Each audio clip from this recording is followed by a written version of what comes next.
This is FightFans Radio.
What's up, MMA fans? It's episode 49 of the MMA Pulse. I am riding solo again today. There is no Jared. Actually, there probably won't be any Jared for a little while. Pretty much, to sum it up, life's caught up to him, and job comes first, and it's kicking him in the ass. So, no Jared for a little while. I'm still trying to figure out if I'm going to take a break till the end of the year. Well, we'll figure that out later, though. Might be a quick show since it's just me, because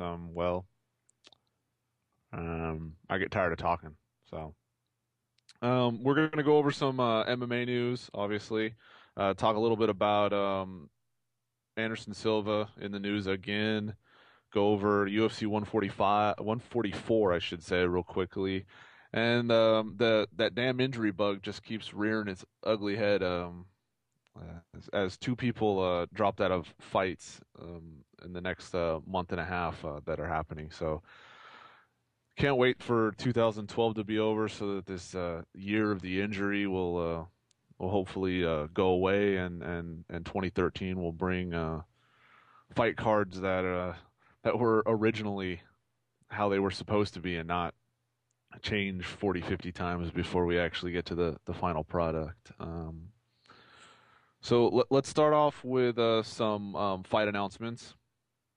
The UFC announced that the Super Bowl card, which is going to be UFC 156 on February 2nd, is going to have Alistair Overeem versus Bigfoot Silva.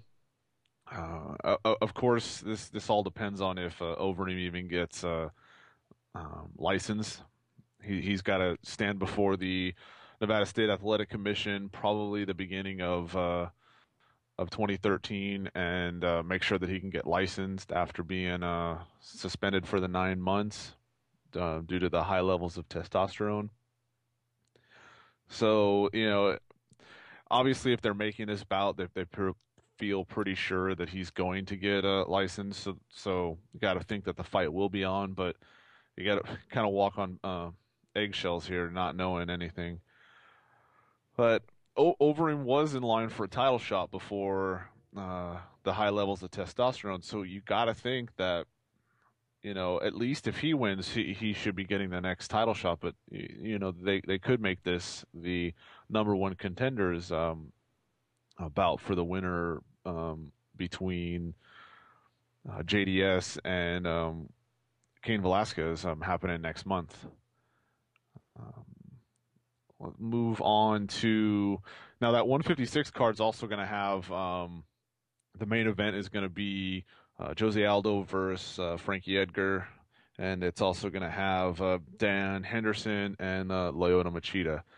Usually, those Super Bowl weekend cards, they try to jam it with a lot of solid fights because everyone's in Vegas betting on the commercials and all that other stuff, and some of them put some money on the football game, but not too many.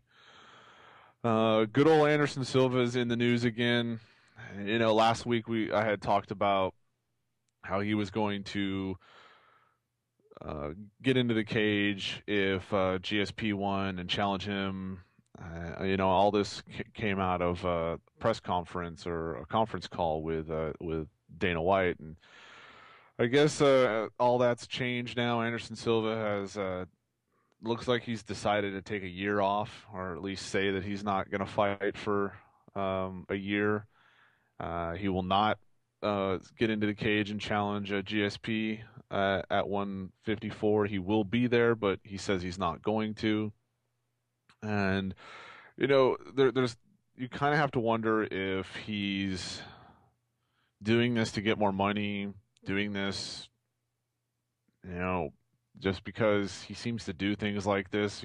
He says he wants to take time off, then he ends up coming back, and so it's really hard to say. I mean, it's reported that he has two more fights left on his contract, and I just can't see the UFC letting him take a year off unless he just is like,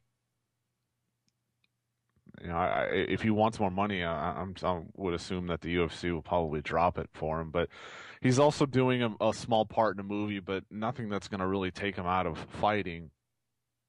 I really, really hope that he doesn't take this year off and then GSP and him still fight, and basically those two titles are just, stuck in a closet for a year, and they fight at the end of 2013. Michael Bisping's already called for an interim belt, but I doubt that'll happen. I mean, the waters have already been mucked up with interim belts and injuries, and champions already taking time off, and we just don't need to do that anymore. I mean, hopefully when GSP and Condit fight this weekend, and someone gets unified, that division can get back into a steady title shots, and I mean, unfortunately, that this middleweight belt might just be on hold for a year while Anderson Silva decides to take a break or whatnot. But it really sucks because a lot of these divisions, the champions have seemed to be dictating how they want to do things. I mean, we had John Jones not want to fight Chael Sonnen, and Anderson Silva, he doesn't want to fight the guys that are below him. He says they're not worthy, like Chris Weidman, and what happened to the days when the UFC told the champion that this is the person he's fighting, and the champion jumped at the chance to beat that person up? I mean, worthy or not, if you're the champion, take whoever comes in front of you and kick their ass and move on. But so hopefully this whole year off talk is just that talk, and Silva ends up fighting somebody, whether it's GSP or someone in the middleweight division. Just hopefully it's sooner rather than later. Some injury news today. That damn Ultimate Fighter curse is back again. I guess a couple weeks ago, Shane Carwin had tweeted out that he had injured his knee, but that he was going to fight through it and he was going to be okay. Well, that's not the case. It looked like he was taking it easy and trying to baby it, and he ended up hurting it even more. He's like partially torn a couple ligaments in there. So his bout with Roy Nelson at the Ultimate Fighter 16 finale is off. There is no scheduled replacement for Roy Nelson, other than they're looking for one. The fans have already called for Daniel Cormier, but he's scheduled to fight in the Strikeforce card in January, and there's just no way that Showtime is going to let Cormier out of his last fight. He's got one more fight scheduled with Showtime as part of the deal. When they got rid of the heavyweight division. So there's just no way that's going to happen. It's probably the fight that makes the most sense, for trying to fill it with a big name. Other names that have been floating around by the fans were Josh Barnett. Ariel Helwani um, had tweeted out that he talked to a high-ranked UFC official, and they shot that one down as well. Not that that doesn't mean that it could happen, but it seems unlikely with the past of Josh Barnett. Sad thing is there isn't a whole lot of options out there for Roy Nelson. At least none that are good. I mean, you can look at the roster. You get rid of the names that Roy Nelson has already fought. You get rid of the names of people that are currently scheduled to fight in the next month and a half, and you're pretty much left with middle of the road guys that are even lower than that, or guys that really just don't match up well with Roy Nelson. So I'm not really sure where they're going to go with it. Hopefully they don't scrap the fight altogether. I mean that was the coaches, but it's got to be like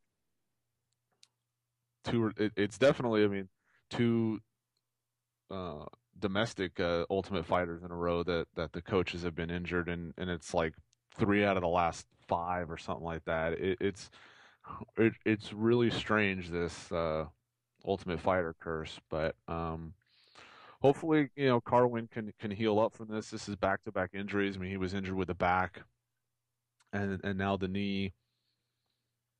A lot of people are playing keyboard warrior and saying things like Carwin didn't want to fail a test, so he's faking an injury. Blah blah blah. I mean, even um, Gracie went in there and tweeted out that he something along the lines of steroids. So it's sad, that people are going to resort to that, especially a past fighter. But um, what are you going to do? The other person who got injured was in the lightweight. It was Gray Maynard. Was supposed to be fighting on UFC 155 against Joe Lozon. He also injured his knee. He's going to actually require surgery for the knee injury. But the UFC found a willing taker to step in, and Jim Miller will step in and face Joe Lozon, which is a really good matchup. I mean, the Maynard Lozon fight was also a good fight, but the way the styles of Joe Lozon and Jim Miller are going to make for quite possibly a fight of the night performance. They have similar styles. Miller's probably the better wrestler. Joe Lozon is probably the better submission specialist. So maybe a grappling fight, but definitely entertaining nonetheless. Now let's move on to Saturday's UFC 154, which is the return of GSP, and hopefully the knee is healed up. You always got to be a little worried about that type of knee injury and how he's gonna look coming back. He says he's 110% and all the other cliches you want to say about coming back off injury, but you always have some sort of thought in the back of your head, of how good you're going to be, explosive, and but the main event will unify the welterweight title, hopefully move the division forward, as the top of the division's really been stagnant with these the two champions just sitting there. And in the co-main event, you've got the Johnny Hendricks versus Martin Kampmann bout, which is likely the number one contenders bout, unless GSP and Anderson Silva do fight. And who knows? All bets are off the table then. But both of those welterweight bouts are going to be very good. And I'm going to start with the Hendricks Kampmann fight. The thing in this fight is Hendricks and his power. He's got dynamite in his hands, and Martin Kampmann seems to he seems to get tagged early in fights, and I think if the fight ends early, it's probably going to be by knockout with Campman, laying down on the canvas. But as the fight goes on, if it goes into the later rounds, Campman seems to get stronger as the fights go on, as opposed to his opponents usually get, tired and he has the tendency to do what he did with Thiago Alves and Jake Ellenberger and get injured early, get beat up, and but then end up coming back and winning. So, Hendricks he gets his opportunity and tags Campman. He needs to finish him because if not, I would probably think that Campman would end up, taking the fight somehow. Um, and hopefully the winner of that one does end up getting a title shot. I mean, I talked about it last week. I really don't want to see GSP and Anderson Silva. If it was 2 years ago, year and a half ago, whatever, that would have been fine. But the welterweight division has waited long enough to right things and get back to normalcy and getting a unified champion and then having him fight in a super fight is just doesn't make sense. I mean, other than for the bottom line, I mean, it'll make the UFC a ton of money, but it just pushes the division back that much farther. So hopefully that does not happen. The my take on the GSP and Condit fight is kind of simplistic. If the fight goes the distance, I think GSP wins. If the fight ends early, then I think Condit wins. A lot of people I've been reading are saying that GSP is um, gonna gonna end up you know getting that rekindled fire and end up taking out Condit early, but coming off of the long layoff and the injury. I see him if he wins in grinding fashion, like he's done in the past, where people are going to complain, say he didn't finish anybody. But I mean, Condit doesn't get finished, and so I mean, if GSP ends up winning a grinding decision, then so be it. But I think if fight ends early, then it's going to end up being a Condit by knockout of some sort. But either way, I think both these one of these guys is going to be a really good champion. Really, the deciding factor is really just how good GSP is going to be coming off the injury. I mean, that's a long layoff, like I said, and it also looks like Condit's had some issues, with his training camp that could end up playing a factor into it as well. I think I was reading that he didn't train with Greg Jackson for this fight, and so there little storylines there that'll be interesting to see how they play out on Saturday. But it's definitely going to be good to see GSP back in there. It's been a long time. He's one of the biggest pay-per-view draws, and having him be back in Montreal, it should be really loud, um, ruckus crowd, and very fun to just to see what happens. Um, other than that, man, I think I'm pretty much done talking here. Uh,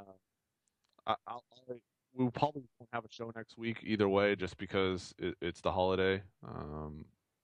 And but we'll probably be back the week after that and go from there.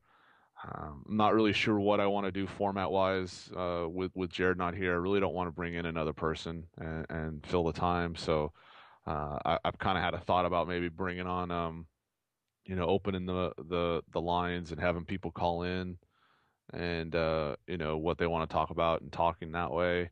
I'd really appreciate it if people were into something like that or had ideas of what they would like to see the direction of the show go. Please drop me an email. The email address is mmapulse@mmavalor.com.